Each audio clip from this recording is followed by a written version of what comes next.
what's going on, y'all? T-Bob here. And Jake as well. And you're about to watch a little OTB LSU. We're going to give you all the latest, greatest between LSU football, baseball, women's basketball, softball, and everything in between. Bottom line, if you want to talk Tigers, keep it locked, subscribe, like it, and we hope you enjoy. We're having some interesting discussions in the chat. Imagine this. Discussion about Jayden Daniels being the problem. If only Nuss played, right? And look, I have come around after film review to the fact that, yeah, Jayden Daniels is limited in some ways. Definitely. And he did not improve, at least not here in this first game, which very good secondary. So, you know, still opportunity to improve. But he didn't maybe improve, and I don't know that he will in the areas that I was hoping that he would over the offseason.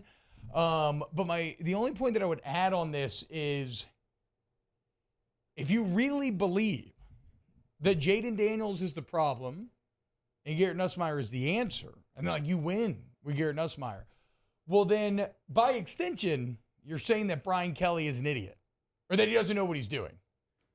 Because like Brian Kelly, that's the meeting room that he's in every day. He sits in the quarterback room. That's the position that he coaches most directly. And so, like, again, if you think that it is so clear that this one guy is the answer, the other guy sucks, and he's the problem, well then, why is a coach of BK's resume still playing him? And so I don't care. And maybe you say, well, yeah, BK, okay, well, that's good. I just want consistency out of everybody with that opinion. That's all I'm saying. If you're going to sit here and just constantly complain about Jayden being the problem, well, then you have to extend those complaints to the head coach because that's his main room, and he keeps and he keeps rolling him out there and thinks he gives him the best chance to win. So maybe BK doesn't know football. I don't know. Champ says I said that all along. See, he's a troll, but at least Champ is consistent. He literally has. I mean, he complains about everything, but he has said here and said that the entire time. What else? Hey, guess what? You get to see both quarterbacks this weekend. Yeah, I can guarantee it. True. You'll get to see both quarterbacks this weekend. True. What was the other comment that I thought was kind of interesting? We were talking a little bit about offensive line and because then he countered with, well, I think Brian Kelly doesn't trust offensive line. I think that's insane. Offensive line was the best position group on the field on Saturday. Really, actually. Did we get the final grades? I don't know, but even the grades were weird because the grades had Will Campbell in like the 40s, and Will Campbell played really good. Like he got beat one time. They did this year as well? I thought that's what you said Monday. I'm not sure. And they changed the offensive line grades more than any throughout the last, give them a day or two. They watch more film. I mean, look, I would say this about the offensive line from Saturday is that I thought they pass blocked really well, actually, against a very good Florida State front. You can't win every rep. Run blocking obviously left a bit to be desired. Again, the run scheme from LSU left a bit to be desired as well. Like Florida State has a very good offensive line, and they also help them out because they're constantly pulling and giving guys angles, whereas LSU was much more, let's just line up and zone block very vanilla, which will work against 80% of the LSU schedule because your offensive line is so good that you'll just be better than the opponent, but it not against a caliber D-line. I think it's a D-line the caliber of what Florida State was bringing to bear. Yeah, I'm trying to see if they've updated them.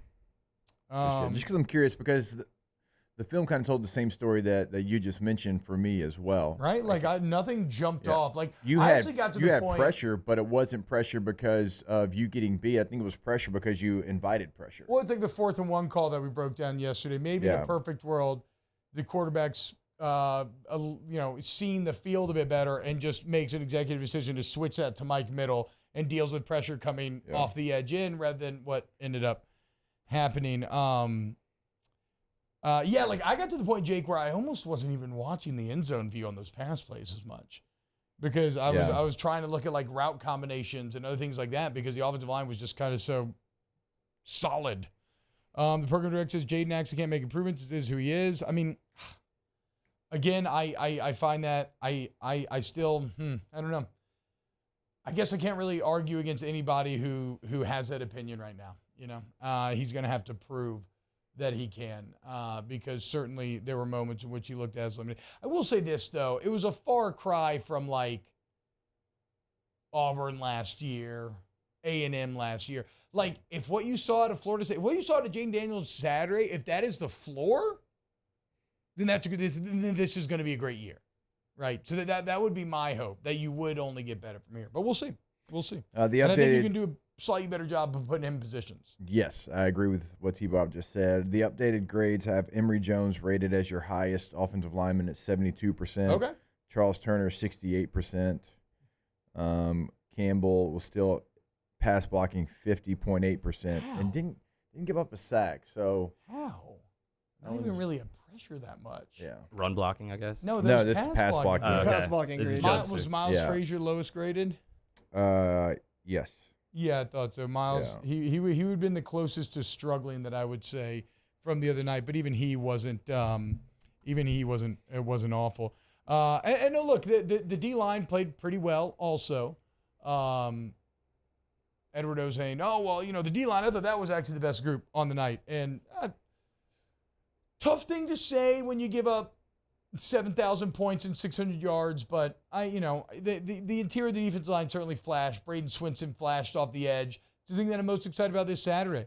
Getting 30 plays of Mason Smith next to Mekhi Wingo with Braden Swinson coming off the edge. Like, and then having guys like Jordan Jefferson and Guillory and Jalen Lee coming in fresh. I mean, to the point, you didn't get a sack, and that is a troublesome thing, but you did have your, your 5 highest graded defensive players in this game, all on the defensive line. There you go.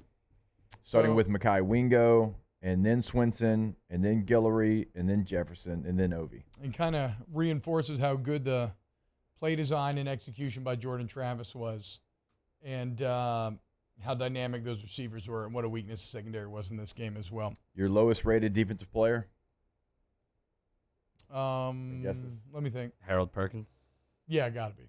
Yep, 39%. Yeah. In coverage, 45%, and pass rush, 73%. So okay. So then let's say then the D line was the best group on Saturday. O line second. That's not a bad place to be. It's not a bad place to be at all. Wow, Jake, what incredible takes. I mean, those guys, they're just the best. I think so. And if you think so, again, hit the like button, subscribe, ring the bell so you get notifications when we post every single day here on OTB LSU.